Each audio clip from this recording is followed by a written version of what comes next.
خب درود خدمت همه عزیزان دل. امروز میخوایم مختصر توضیحاتی داشته باشیم درباره تکثیر فایتر. این رو توضیح بدم که بنده این فیلم برای چند تا از دوستان خودم گرفتم، حالا قسمت شده با شما به اشتراک بذارم. برای این کار من از سطل‌های ماستی یا شیر استفاده میکنم و پیش من به این دلیل که اینا برای مایعات تهیه شدن بهترین چیزی که بتونم استفاده کنم بعد از آکواریوم. و میخوایم افزودنیاشو ببینیم، کاستنیاشو ببینیم. من یه مقدار نمک بدون یود یا نمک دریا این مقدار میریزم و اینو برای اینم تکرار میکنم. بریکاتات ها رو که خوردش کردم، نه زیاد نه کم، برایشون هم همینطور. و مقادیری آب.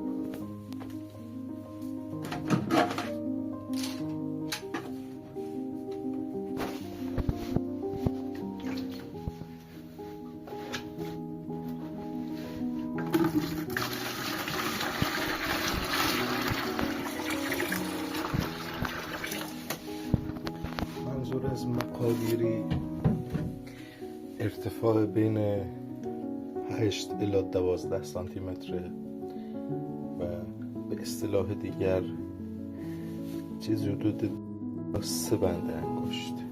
حالا چیزی که من انجام دادم و نتیجه گرفتم این بوده. خب اینم باید همینجور پر کنیم و مرحله بعدی انتخاب نرامونه. دوستان من حقیقتش نرام از قبل انتخاب کردم و میدونم شما هم بخواین چنین کاری کنید از قبل نراتون انتخابه. خب برای انتخاب نر اولویتمون باید نری باشه که اینطوری حالا سرحال باشه، کف زده باشه. البته ما خودمون اینو از قبل انتخاب کرده بودیم، اینو نگیم. چون آبش تمیزه من قسمت زیادش رو ریختم، این کثیفیاش هم منتهش احساسات آشغالش. و بله حالا ما این نر رو به مدت 24 ساعت میذاریم اینجا برای خودش بچرخه، لذت ببره جوونیش. و بله نر دومیمون هم ایشونه.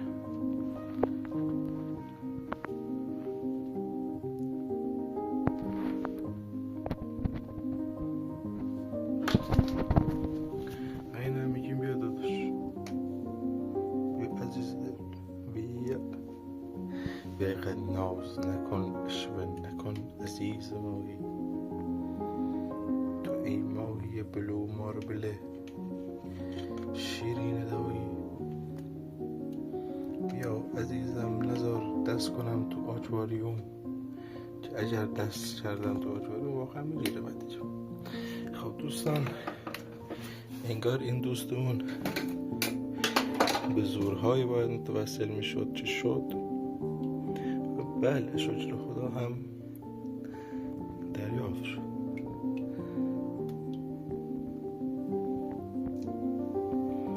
و یه مقداری از آب همین تانکش هم میریزیم پیشش.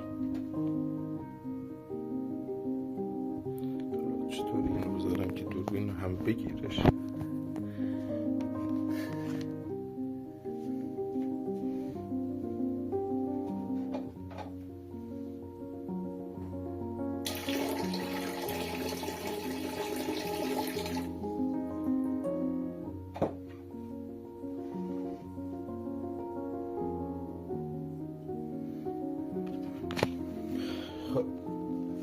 این هم 24 ساعت میذاریم برای خودش بچرخه، روشونو میپوشونیم که من حالا برنامه دیگه دارم خودم برای روشون میخوام بس اینجا مایی بذارم، ولی شما سعی کنید روشونو بپوشونید. اگر هم میبینید یه مقداری آزاد اینا رو هم گذاشتم که خودم ببینم چه خبره.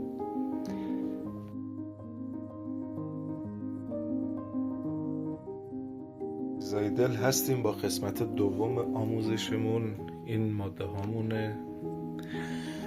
ایشون خانم ایشونه و ایشون هم خانم ایشونه. حالا دو تیکی پلاستیک رو در این ابعاد و در این حجم میذاریم. خب دیگه از اینجا به بعد ویدیو باید تکی تکی توضیح بدیم.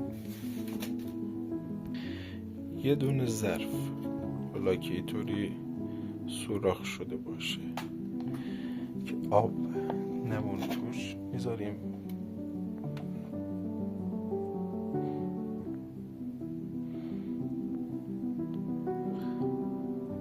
و بله،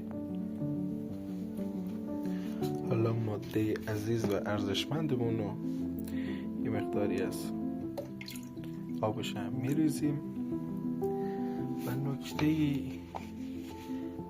حساس و مهم چیه؟ اینه که آقا این باید چیزی بالا سرش هم بذاریم،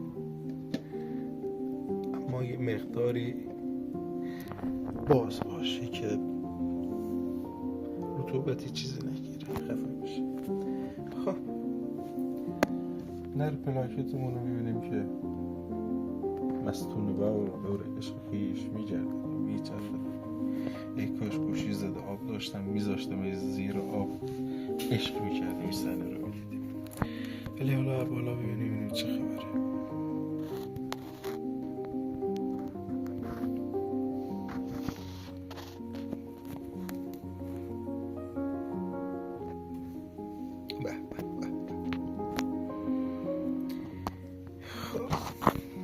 تا اینطوری گاردش رو میگیریم ما بریم سراغ او یکی. ببخشید من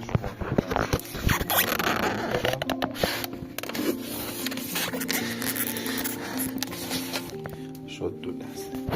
خب این هم به همین صورت.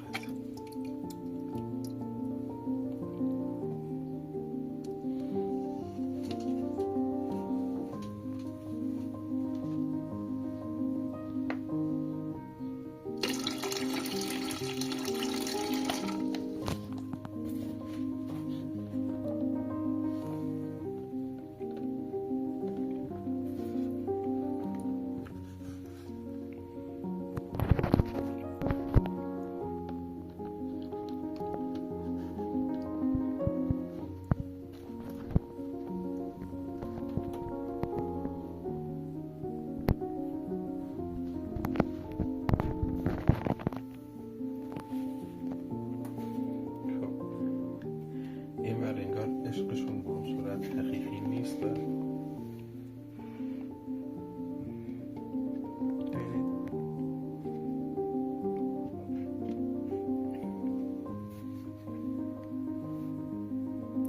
حالا انشالله که خیره. شاید نره ما رو دیده ترسیده گفته تکونی نخورم چیزی نشه. داداش برونش عزیز، تو چقدر کف زده و گوشه یه مقدار.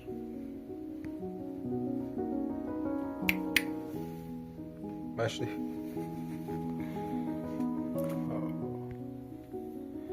آقا دومات خجالتی. آقا دومات میترسی. آقا دومات چطن ایزنه قشنگه مال خودن. آقا دومات هیهاتن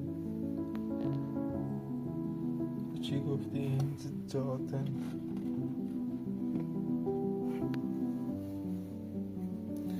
استروس داره ولیش.